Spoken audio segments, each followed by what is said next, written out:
Hello, and welcome to the Armen Show podcast, Science, People, Creativity, Learning More, and Expanding Our Framework. We are in the 400s as far as discussions and whatnot. On this one here, we have a super cool creator who is prolific. I notice these things. There's not that many people that really hit the landscape across all platforms, are saying something and have a strong message behind it. We have author, now based on this moment, Kyla Scanlon, of the book In This Economy, ? Kyla, welcome to the show. Oh, thank you. Thanks for having me. I'm glad to have you on. I've seen your material in a lot of places, and when I had told people I would be speaking with you, it was maybe a month ago or whenever that was, one person said, "Are you serious? I'm a big fan of her material." And he never shows up out of nowhere, so that's super cool. Okay, and he came out of the woods. He came out of the woods. Yeah. You have people all across the framework, so that's a cool thing, and could not have happened in like 2002 or 1984 or something like that. No. That's neat. Now, you have a book that is being released when this goes out called In This Economy. You speak about markets, global markets, the economy, how people are doing. And I notice when you're speaking, there's a strong flow. There's an energy there. There's a message you are presenting. How do you feel about this is a broad question. I always start with broad questions, but the direction of society, is it looking good? Can it be made in a more positive direction? Where are we going as a people? Yeah, I mean, I think that it's always hard, right? There's this book from Dan Carlin, I think I always want to call him Nick Carlin, but I think it's Dan Carlin, and it's called The End is Always Near, and it talks about like basically all these apocalypses that we've always avoided. And I kind of think about that book a lot when people ask me about the general direction of things.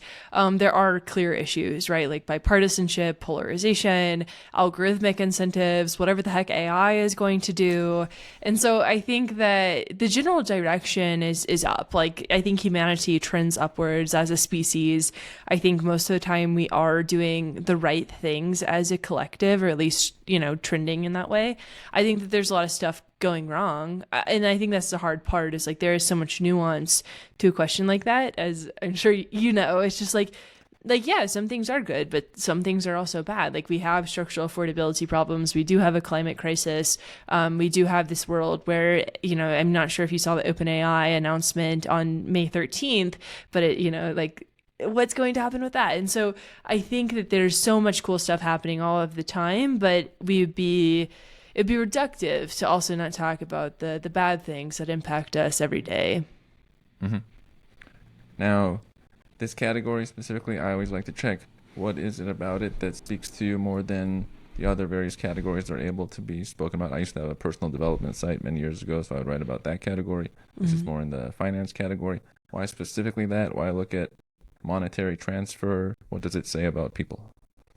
Yeah, I mean, I think that part of the reason I got interested in the economy was I was working at this firm out in Los Angeles called Capital Group, and I realized how much information was kind of trapped in asset managers that maybe wasn't reaching the general public, and had tutored all throughout college. And so the way that I see my role is to help people understand the economy. And the reason I think it's important to understand the economy is because it's the system that we live in. Like, buying a cup of coffee is an economic transaction. Paying rent is an economic transaction. Trying to buy a home, buying a car, buying clothes, everything that we do has some element of the economy threaded through it. But oftentimes people are like afraid of it, or it was just fair, but they're like, I don't want to understand that. I can't understand that. It's too big. It's too scary.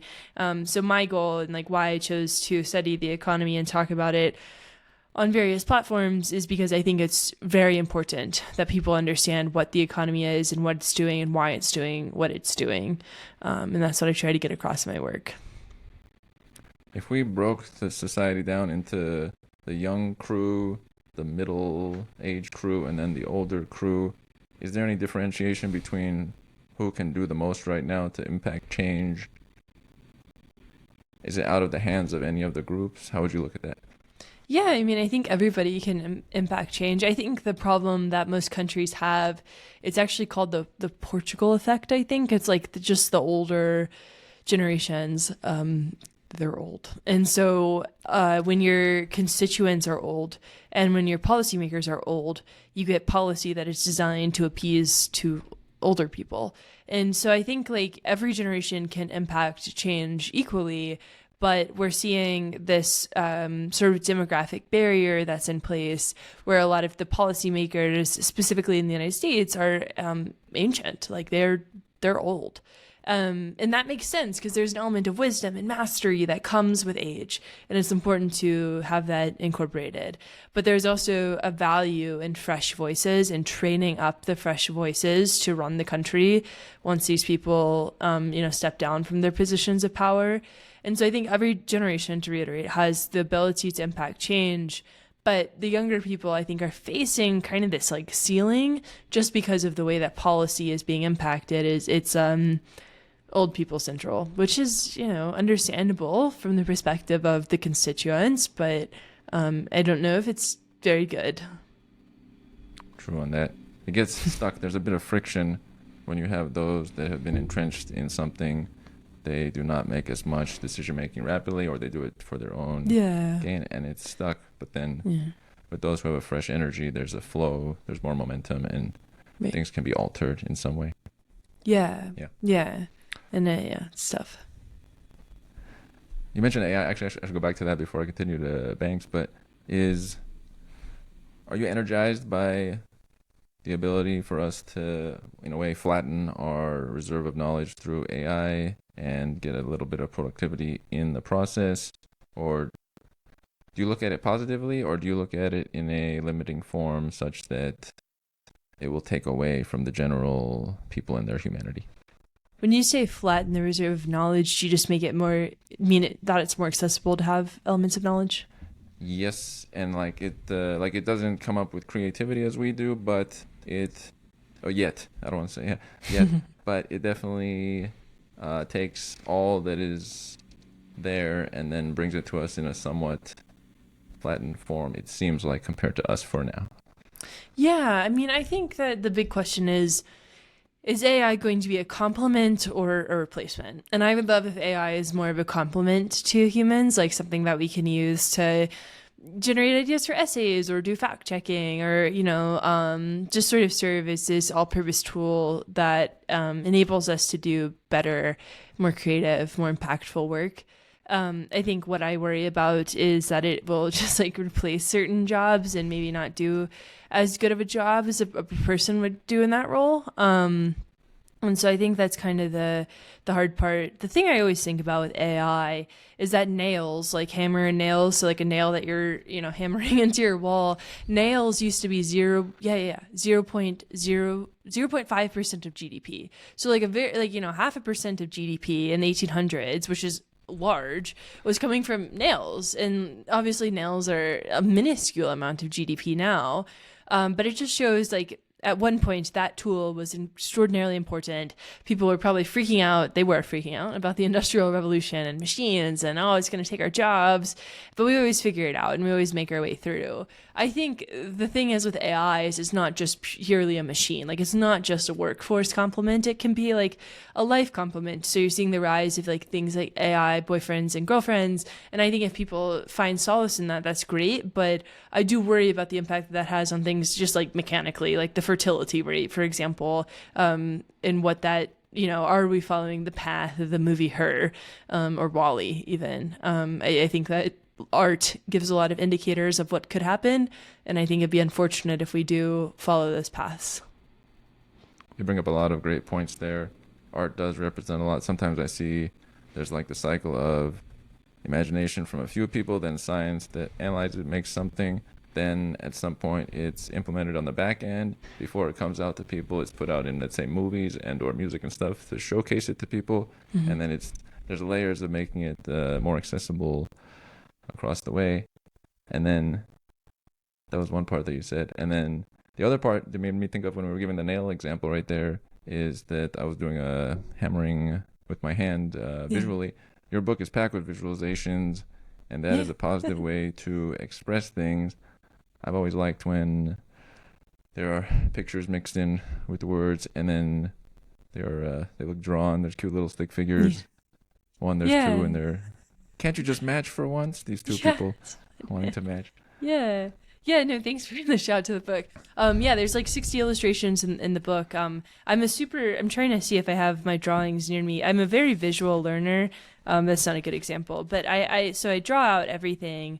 And so when I was writing the book, I was like, it's useful for me to like have drawings to enhance these ideas. And so I decided to do that. I also think finance and economics don't have a lot of, not that my drawings are art per se, but like they don't have art, a lot of, right here. These are art. yeah, no, that's fair. But neither industry has a lot of art, and so that's something I've always tried to be really conscious of. Is like, how do you introduce art and philosophy into these finance more so than economics? These worlds that don't always allow for beauty. Also, I remember what it was. You brought up the fertility crisis. I look a lot at relationships, dating, the structure of marriage, timing, all the decisions people are making around the country. But the few times whenever I'm asked about it, I don't go to that as the actual base. It actually goes back to what your book is about, which is the financial aspects of the country and the economy, because I look at the times when the economy is doing well. Oh, wait a minute. There were more people connecting and doing things conveniently at that time. Yeah. And so there's something to that. Do you look at it that way, like the economy is a bigger picture than some other items that are described? Yeah, I mean, I think so. The New York Times just did another poll. We have an election coming up in the U.S. in November, so they did another poll, and people are like, that's their number one concern is the economy. And so I think like that is just something that's threaded throughout people's experiences of life. And when you look at the cost of childcare, it's up 32% since 2019. And so you kind of have to be in a certain socioeconomic bracket to even consider having children and making that work. So I think a lot of people are like, I don't know if I can finance this lifestyle, or they're worried about the future. Like, would it be a okay environment to raise a kid in? So I think the economy is very much something that people view as a decision-making lens. And when it's good, people probably choose to interact with one another differently than if it's struggling. There's a fear that goes on when there's more divisiveness or the inequality goes up too high. I think that's the Gini coefficient, unless I'm confused with something else. But Income, yeah. And when that goes up too large, you get a segment, as you described, on this end that like, I wish I was there. And then there's a small group up here that are like barely trying to maintain or keep what they have because it's obviously volatile in that way. And so there's a lot of fear in general. How does the energy come up? Where does the energy come from to alter that dynamic? Is it just people from here trying to get to there, or reducing that variation? Where can the joy or energy come from? So you're saying, we're constantly comparing across classes. How do we stop that? Is that kind of what you're saying? Yeah. How do we? Yeah. Or yeah. Like if it's going in that direction, the wealth inequality. What can be done? What can be done, in a way? I mean, I think there's two parts to it, right? Like there's sort of, I was at an art museum on Sunday, and I was in one of the 17th century exhibits, I think. And of course they were talking about reason versus emotion. And I think that's like kind of everything is like the rational side, and then the more like emotional side of interpreting this sort of thing. And so I think when we think about things like wealth inequality, there's the obvious like real impact of like wealth inequality. Like we do have a bifurcated economy where certain groups are inheriting vast sums of money from their rich parents and others aren't.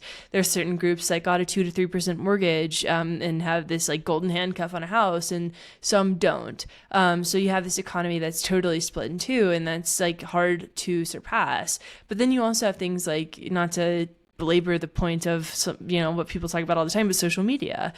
Social media has enabled that comparison, and we're animal brains at the end of the day. We do love to like compare ourselves to others, as I know.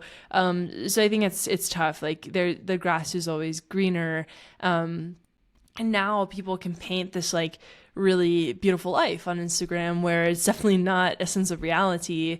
but it looks like that from the outside in. And so I think that's kind of the tough part, is we do have wealth inequality, and like we have to sort of figure out how to reduce that barrier, whether that be an inheritance tax or helping people get into the stock market early on, the bond market. And I mean that literally. Like, I do think people need exposure to wealth generating opportunities early on, because we don't have a social safety net in the United States. Like, you do have to figure it out on your own, and the earlier that you get exposure, the better. And then also, like, the comparison aspect is something that I don't even know where to start with that one. But it's a very complicated conversation, because it is one of, like, here's a hard economic fact of wealth inequality exacerbated sometimes by that comparison tool. You mentioned getting into the bond market there. I once spoke with Mary Childs of NPR's Planet Money about, she had a book called The Bond King. Yeah. And I see some similarities between people. You all might have some similarities between oneself, and which is cool. And She's also, you both like mentioned that's a good point of like looking into what are bonds, what are these things, what are these apparatuses that are over there. Somebody's taking advantage of these financial tools, and it's affecting, there's downstream effects to what the general person deals with. What should someone do to up their financial wherewithal, let's say if they had a month to work on that? Yeah, I mean, I think your tips. Yeah, that's a tough one. Because, like, you know, obviously it's like, well, read my book, number one. But in all seriousness, I think that there's a lot of good investment apps where you can buy certain ETFs. And I think that sort of exposure is good, like kind of having exposure to a basket of, not investment advice, but like a basket of stocks or a basket of bonds. And doing that is good. So I don't think you need to like go and do a discounted cash flow analysis of various stocks. I actually think stock picking is kind of silly. I think that just, you know, bond rates are quite high right now. You can generate some income from that. It really is just like throwing your hat into the ring a little bit. The stock market trends up 53% of the time. Like, the stock market trends up because the U.S. economy trends up. They're two different things, but they tend to move in tandem. And so I think that's like kind of the main advice I'd have, is figure out how to open an investment account, invest some money. And then the thing I always say is like, buy what you know. So if you purchase a lot of things from Costco, or you purchase a lot of things from Domino's Pizza, like maybe you look at those stocks and you say, okay, like that could be cool. I'll get exposure to the things I like, and know that it's for the long term, right? It's not for the short term. And just sitting on those things for a while is a good thing to do. Time in the market beats timing the market. They always say compound interest is the eighth wonder of the world. Like, a lot of this is just about getting in early and holding on for a while. Mm-hmm. This is true. Mm-hmm. You bring up quite a few great points at the same time, which is wonderful. I like that. That's a networking type of mindset, which is cool. One of the ones, well, a few, but one of them connects to moods, people's emotions. We are in an economy that I think more than 20 years ago, 30 years ago, whenever, is more mood-based.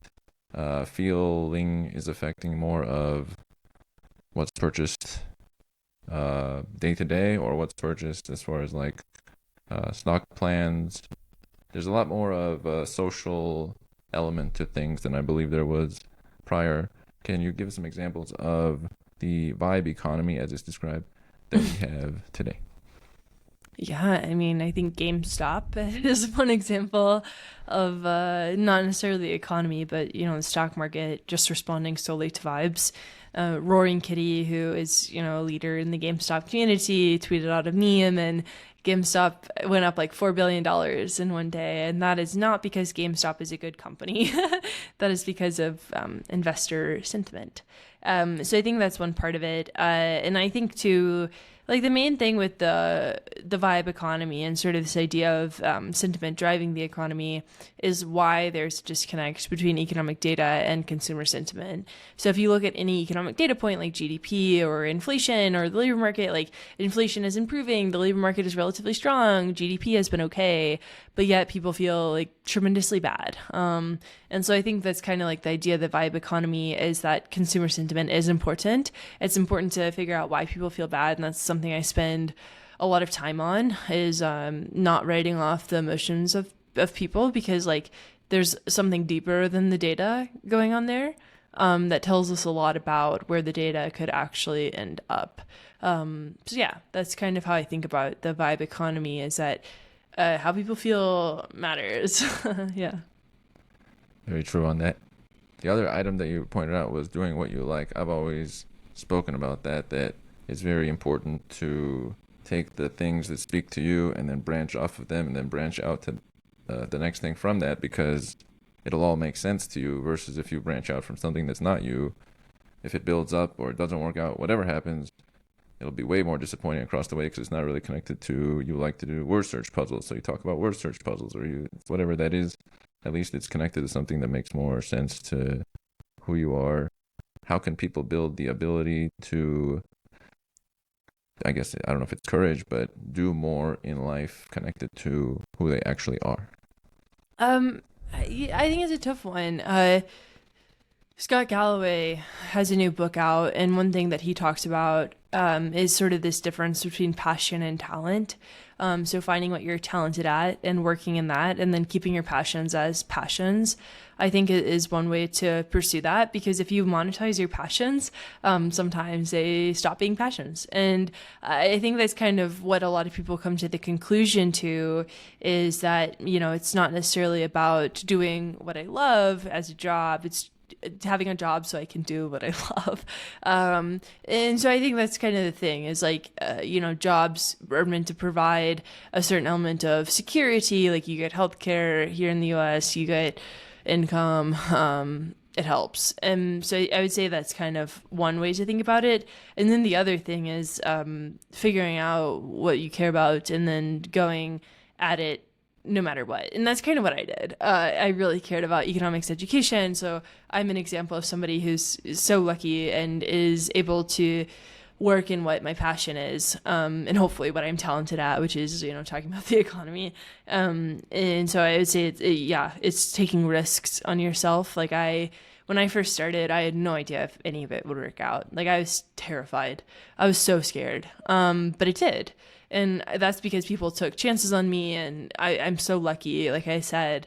But if you want to pursue your passions, there's a risk within that. And if you want to keep your passions as passions and pursue talent, then the risk is mitigated a little bit. I'd say first, Scott Galloway, wonderful individual, and I saw that you spoke with him, so that's super cool. Yeah, I did. Second thing on that one, I would think that you are, from my view, not lucky, but you bring the very many qualities and continue to, and that's why it functions that way. Yeah, I think it's actually a generosity of sorts, because there might be others with certain skills that you have as well that a few steps in are like, I don't know, and then they're not propelled as much by what it could do for others. But because you see that, then you reach out across all the domains. And there's very few people I noticed that reach out across many, many different platforms and connect in that way, because you're not, I checked, you leave some wonderful feedback. There's no gaps. I notice these things. I've been watching social platform material for like 15 years, and there's very few people that really are holding on to all opportunity that's available. So that's a cool feature. Yeah. Yeah. Now, the economy is, I want to bring up the supply chain, because it comes up so many times when there's something like the ship gets affected, and then, the supply chain will be thrown off. And then a few years ago, it was used somewhat as an excuse whenever there was a problem. There's a supply chain issue, so that's why we have to raise costs 40%. When you look at the supply chain, do you look at the strength of, let's say, the U.S. supply chain right now, or do you look at it to describe how things are flowing? Is it an opportunity to take advantage of the consumer, or is it a solid base that is just there and we've always had it there? Like, what is the supply chain? That's one way to. I phrase questions so entertainingly. I don't know anybody who does that, but it is, yes. What is it, and then does it allow for some opportunities of taking maybe advantage of the consumer, or is it more a good that's supplied to the country and that can happen, but it's not really the thing? Yeah, I mean, the supply chain is how we get things from as you know, like from point A to point B. And it's the thing that caused so much inflation during the pandemic because ports shut down, ships couldn't go anywhere, ships got stuck. And so I think we're kind of seeing these vulnerabilities happening in the supply chain. I guess 2 months ago now, a boat ran into a bridge in Baltimore and the bridge collapsed. And so that created all sorts of issues about how are the trucks going to get to where they need to go. That port was a huge coal shipper. So where's the coal going to go? How's it going to get out? And so I think that's been one of the big lessons over the past 5 years is that supply chains are vulnerable. This real world infrastructure, we just talked about AI, real world infrastructure is vulnerable. We're focusing so much on going into the clouds and, using our AI assistants to generate email intros, but it's okay, also, as Peter Thiel would say, atoms versus bits, the atoms are desperately calling for us to attend to them in a really big way. And there was actually this really interesting article from the Wall Street Journal about Gen Z being the tool belt generation, the first generation to really embrace trades again and go and be electricians and plumbers and material scientists. And so I think that's kind of how I think about supply chains, is that we've underinvested in them. We've seen how vulnerable and fragile that they can be. But we have a generation that's sort of stepping up and perhaps going to reinforce some of the structural integrities that are falling apart. Right. That makes sense. Does that answer your question? Yes. Okay. Now, one thing that comes to mind with relation to costs, is it now that costs due to inflation, you're paying so much more for less value of something than prior, which may be demotivating? Is that the case in the current moment? Yeah, I mean, I think people are looking at boxes of cereal and being this used to be $4, now it's $7, and that is very defeating. I feel it when I go to the grocery store and get my food. It's wow, it adds up. It really does. And so I think people are frustrated by that. And then I think also gas prices.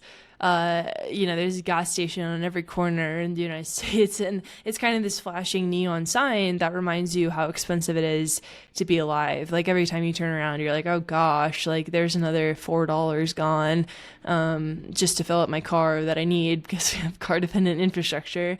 So I think it's totally defeating. And it's tough because, inflation is going down, but that doesn't mean that prices are going down. Inflation going down means that things are getting expensive less fast. So there's still some element of things getting expensive. And the Fed has had a really hard time fighting that. And so the cereal boxes are probably going to be $7 for the foreseeable future. And there is going to be this biting sense when you go to the grocery store or when you pay your rent and you're oh man, okay, yikes. And wages have gone up, but real wages were stagnant for a very long time. So wages adjusted for inflation, stagnant, not moving for a super long time. And more recently, they've started to move up across the board. But there's something called a wage price spiral that the Federal Reserve has been really worried about, where it's okay, people are making more money. Does that mean that companies are going to raise their prices? And then, then people ask for more money and then companies raise prices and then everything's so expensive. And that hasn't really happened, but it's probably more of a price spiral where companies are raising prices, people are asking for wage increases. That's not happening. Prices continue to go up. And I think that's kind of the situation that we're in. And it sucks a lot. Right. It makes me think of, for example, in housing, it gets to the point where the numbers are really not good for acquiring housing or something close to that.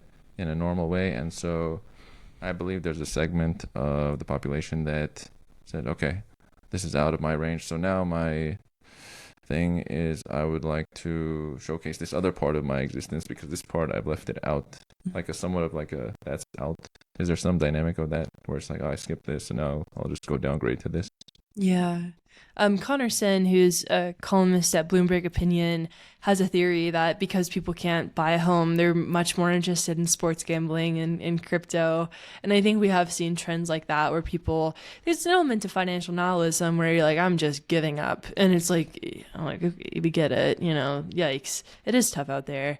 And so I think people are saying, and the problem with housing is that it's not meant to do what it's doing. So housing for like the last century before it became so speculative was only generated like 0.06% for like 100 years. Like homes were not meant to be this thing that made a bunch of money for people. But now that's what we view them as. We view them as something to live in, as well as something that is going to make us, a millionaire potentially. And I think that's like a really harmful way to think about stuff, but it's the only way that people know. And so if there's this chart that shows the breakdown of wealth in the United States, it's one of my favorite charts. It's the distribution of financial assets published by the Federal Reserve. And you can see that the top 10% have all of their wealth in equity ownership, so stock ownership, and business ownership. The bottom 50%, all of their wealth is in real estate. And I think there's a lot of lessons to be pulled from that chart where it's like we treat homes as this thing that we're living in, but we also think that it's going to make us rich. And it's like the answer to rich, if that's what you choose to pursue, is clearly not a home. It's like owning stocks and owning a business, right? And I think we just have to like redefine how we think about wealth in the US because owning a home, it's just an unsustainable path, I think. What is your thought on, there's some areas where, let's say, corporation bought up the whole community or a new development community, and then they put it out as a rental community. You can rent these homes. This is the great opportunity. Is that a outcome of this? Might that have been their goal? Is that good for the average person? Or is that some sort of like, oh, we got it, so we are going to take advantage of this scenario? Yeah, no, BlackRock, as people would say, the investors are buying up an element of homes. So I think there's two things here. Like, number one, they're not buying up that many homes. It's really not that much. It's still like a number where it's like, okay, like somebody needs to watch these people because they like profits and that's what they do. That's their business model. To make money at the expense of people most of the time. So it's something to keep an eye on. But I think the more concerning thing with like private equity and investors is they're buying up mom and pop businesses. So they're buying up HVAC companies, they're buying up laundromats, they're buying up nursing homes. I would say that's like a little bit more concerning than buying up homes, because with homes, they just have to maintain it. They have to make sure, they'll charge a lot in rent, but they're responsive to the market around them, so they do have to have market rate rents. But if they're buying up an HVAC operator, that's been in the business for 20 years and they hike up the prices by 20%, I think that is ultimately more destructive to a community. And perhaps that's like not the best opinion to have, but I think that's something more so to keep an eye on is like, what does it look like to have a nursing home run by private equity? And I think one of my favorite examples of the impact that private equity can have is the difference between CoComelon and Bluey. So CoComelon is a kids show, and it's like this neon nightmare. Like, it's a total disaster. But a lot of kids like it. But Bluey is like really thoughtful TV show produced by this Australian man named Joe Brum. And Bluey is produced by Public Studios, the Australian Broadcasting Corporation, and the BBC teamed up to produce Bluey. Whereas CoComelon was bought up by Candle Media, which is owned a little bit by Blackstone, which is a private equity firm. And so CoComelon is responsive to data. Bluey is responsive to stories. And so I think like I went totally on a rabbit hole, but private equity and investor ownership of homes is something to consider. It's not as big of a deal as one might think it is. We really just need to build more homes. That's the underlying problem with the housing crisis. But I think private equity in general is concerning as a trend, both from like a media perspective, as well as these like mom and pop businesses that they're purchasing. As you were describing this, it made me think of an example. One time there was a guy who went on Shark Tank and he had a like watering for farming business, and it was that he would make these things that would keep the water near the plants, and it was a very popular video because when he was describing, he charged the farmers $1 each, and he was trying to be reasonable. And then Kevin O'Leary said, "Well, if I bring in investors, we need to charge at least $8 because how am I going to get paid? And then we want to build this." And he had like a reaction to it that was kind of harsh. And then the other person said, "You know what? I'll invest in your business." It was almost like the direct representation of what you're describing here, the story versus the like private equity investment element all in one. And that's why that video got popular. I think it was representing something that now is happening more and more. The conflict there. Yeah, I mean, I think it's like it's really hard when your whole business model is reaping profit, because you'll do whatever it takes to reap said profit. And I think that can have disastrous outcomes. And when you're always seeking like a high multiple or a big return, it creates this like really icky atmosphere, and it's like kind of part of what we have to deal with. But I think that, I don't know, it's probably separate than this conversation, but like the behavior of venture capitalists, like not just private equity people, but venture capitalists is abysmal. I think that they should apologize, which I don't know how much it would do, but like the amounts of money that they've invested in these moonshot companies with business models that extract user data and so they can get ad dollars or whatever at the expense of companies that might make like the world just marginally better, I think is sad. And of course there's other ways for those companies to get money that could make the world better, but the whole business model is icky. So it's true. The combination of those elements with people and what they're doing, they don't mix very synergistically. No. We have our labor market. You described in past time that there's like a segmentation, like it's doing well if you're in the labor market, then there's those outside, it's difficult to get in. Is there a really hard wall between those who are not part of it and those who are? Is this separation huge? Yeah, firms just aren't hiring how they used to. So the labor market has softened quite a bit, meaning that it's slowed down. Less people are quitting their jobs. Job openings haven't been as strong.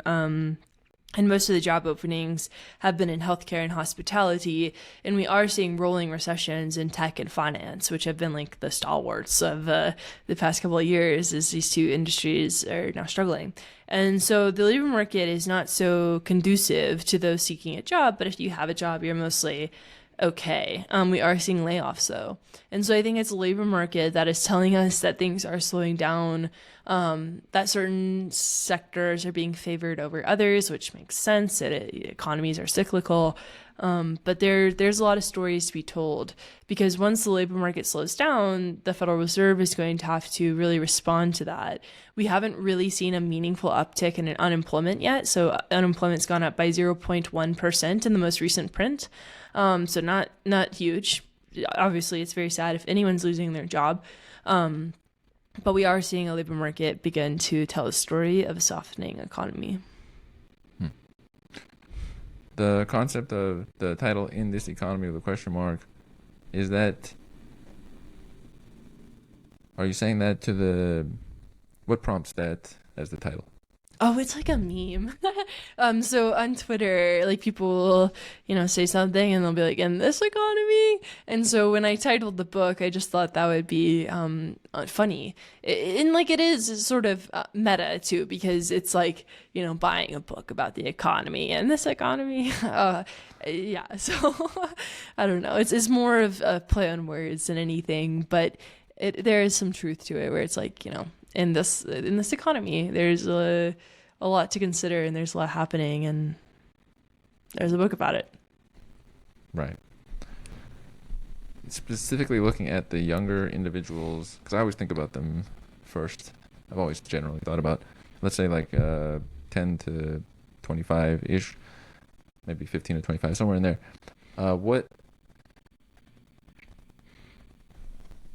What kinds of things can they do to build up momentum for for their existence or build energy up, if that comes to mind.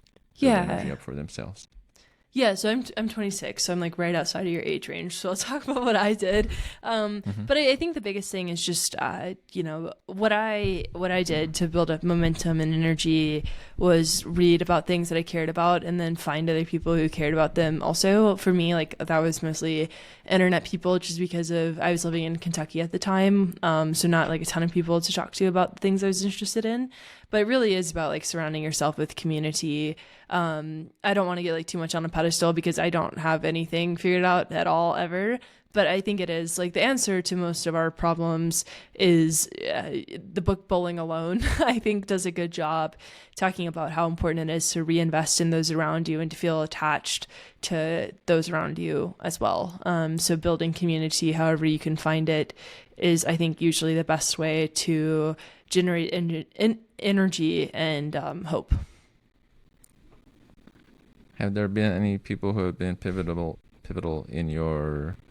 on your path, maybe caused a fork in the road where you were going one way and then adjusted another way, or any individuals that are maybe a role model or someone you look to as an example for what you do? Well, there's so many. Yeah, we'd have to spend another hour talking about it. I think the person who's probably, funnily enough, like been one of the most pivotal, I'll talk about two people, but like the first one was a librarian at my library in Kentucky. And I was 8 years old, and I went to the library every week and was like checking out 10 books at a time, just was a voracious reader. And I remember that too. Yeah. So, but my librarian was like, "Have you ever thought about writing a book?" And like, when you're carrying, I'm sure the feeling like you're carrying all these books and you're like, I could do this. And so I wrote this book called The Little Penguin. And that was the first book I'd ever written. And it was because this librarian was like, sure, you could. And so I think about her quite often now that my second book, I suppose, is coming out. This is a sequel to The Little Penguin. Yeah, I wish. I should write a follow-up. Illustrated. Yeah, and then cool. President Mary Daly of the San Francisco Fed has been really just phenomenal. I've interviewed her before, and I just find her to be so inspirational and to really be so mindful about the policy that she's setting and how she talks about it. I think that being a policymaker is a very hard job, and I've had lots of cool opportunities to meet policymakers, and you can really tell when they're like interested in those who they are serving. And I think she is just so inspirational and is just so mindful of the role that she's doing and the position that she has in people's lives. You just made me think of a question I never really asked, but if there was a person you could speak with, does anybody come to mind in that regard? Jerome Powell, the chair of the Federal Reserve. I think that's always been a dream interview of mine. He's,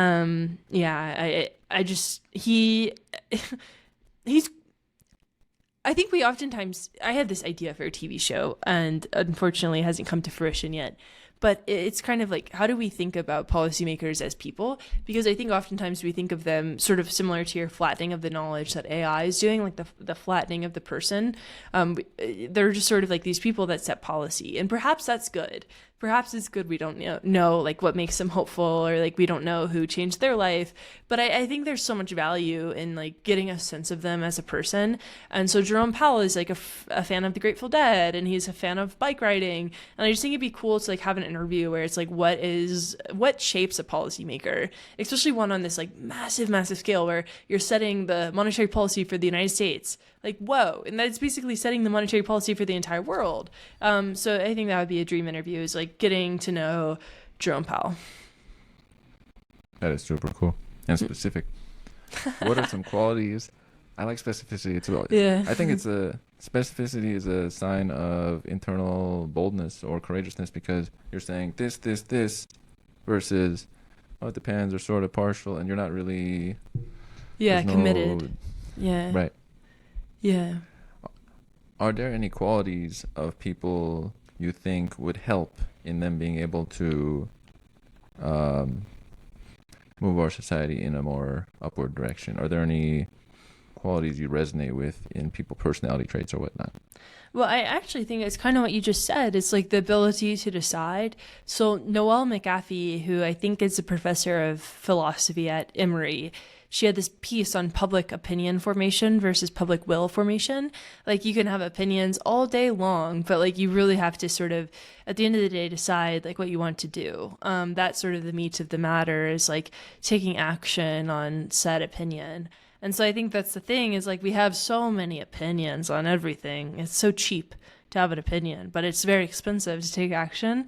And I think that's what I would love to see, myself included, is more action, more existing in the world around you and being like, okay, I'm doing this. Here's what I'm willing to give up.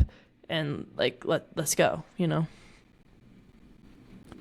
On that exact point, your book is a substantial item in that category. As a fellow extensive writing individual upcoming, what are some items along the way? Did you have it mapped out in full before you started writing? That, Yeah. okay, this is the timeline, I'll probably have it within there. Did it flow pretty readily, or were there parts where there's stoppage points? How would you describe the book writing process, the smoothness of it? It was hard. It was really hard for me. And that's what I think most authors kind of say, is like, whoa. So I had this idea of what I wanted it to be in January, and I wrote it, and I didn't like it. So I threw it away. And so I rewrite the whole thing again. My editor chops it up. She chopped it up in a way that I didn't like. So I rewrote it again. So I rewrote the whole book 3 times within a year. Wow. And it flowed by the end. But of course, with anything that you put into the world that feels permanent, like, all you can do is stop yourself from wishing you had added something or changed something or it says something a different way. And so there's so much that I wish I had done differently with the book, like tell more stories. There are stories in there, but I wish I had done some stuff differently. But I would say, you know, the book is meant to serve as a toolbox. It's meant to give you mostly unbiased information about like how these things mechanically operate. Like, what is inflation? What is the labor market? And so the way that it's structured is it starts with the economic kingdom, which is like an overview of how to think about the economy at large, all the different kingdoms, and how they interact with each other. And then it talks about money, how money works. And then it talks about like how the economy works. So GDP, supply and demand, inflation, labor market. And then it talks about the problems that we face and the opportunities that we have to fix them. So it's kind of like this simple 4-part, like, okay, money, the foundation of everything. Economy, thing that's built on top of money, or uses money to operate and function. And then policy, how policy operates. The problems with everything that I just talked about. The opportunities to fix everything I just talked about. And so that's kind of how the book is structured. Got to that a little late in the game. We actually had to move the publishing date back by a month because the book editing process is quite insane. They had me in a PDF editing a PDF at one point because they don't use they use Microsoft Docs to edit. But at some point though, it gets too big, and so you end up in a PDF. And there's a lot of funny things to the publishing industry where you're like, huh. What? But yeah, I'm so excited that it's almost out in the world. That's super cool. I like that you have the sections. I always look at, you have the whole table of contents in great detail because the chapters have subsections. I look at all this because it's helpful for the reader, but it's also helpful when you're writing. If you already have it pinned down like this framework, then you can place things in there versus if you just kind of go, you don't really have a good framework there. That's cool. If you wrote it, if I rewrote something 3 times, it would get sharper each time. It must have gotten, by the 3rd time, you had a pretty good sense of where you were going. I hope so. Yeah, I tried to really simplify. I have this tendency to be a little bit flowery in my writing. I love poetry and philosophy, so yeah.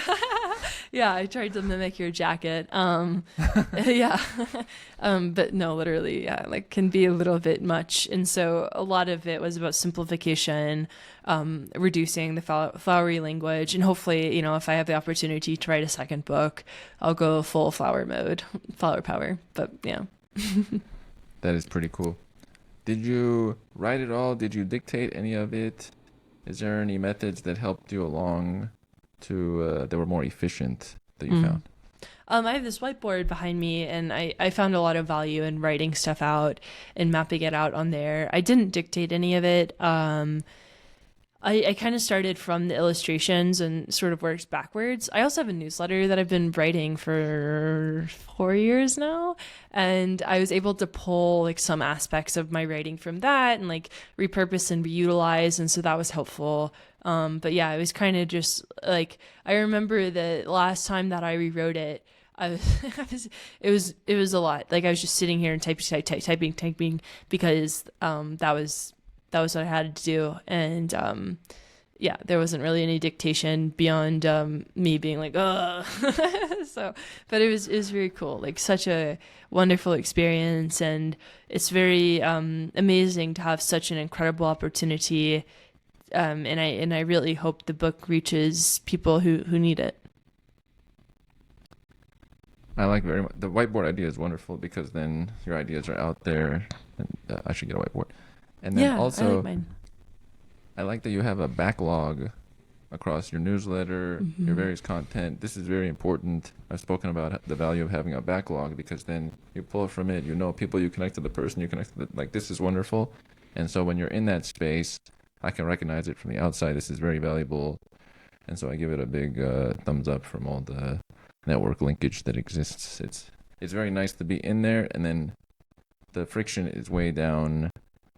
Sometimes it's good. This is the way I think about it. I would describe, I don't know if you do this, but occasionally think, if I didn't have all this that I had done and I started from scratch today, or I did what I did today from nowhere for another person, would that be a big deal?